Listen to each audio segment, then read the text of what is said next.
Hello বন্ধুরা, কেমন আছো সবাই? এই ঠান্ডাটা কেমন লাগছে তোমাদের? আজকের ঠান্ডা মারাত্মক। পড়বে পড়বে, এখন তো সবে শুরু। এই মারাত্মক ঠান্ডায় আমি আর আমার মেয়ে বেরিয়ে পড়েছি টিউশনি যাওয়ার জন্য। তো দেখো রাস্তায় কত কুয়াশা, তোমরা দেখতে পাচ্ছ কি না জানি না, বুঝতে পারছো কি না দেখো।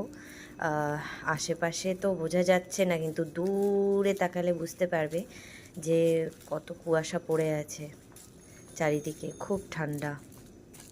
তোমরা হয়তো বলতে পারো যে এত ঠান্ডায় মেয়েটাকে নিয়ে কেন বেরিয়েছি, কিন্তু এরপরে স্কুলে ভর্তি হতে যাচ্ছে। এখন তো ভোরবেলায় উঠতে হবে আমাদের আরও, তখন তো আমাদের প্রত্যেক দিনই এই ঠান্ডার মধ্যেই বেরাতে হবে, তাই না? তো এখন থেকে অভ্যাস করাই ভালো। এই দেখো আমরা ফাঁকা জায়গায় পৌঁছে গেছি, এখানে তো আরও বেশি বোঝা যাচ্ছে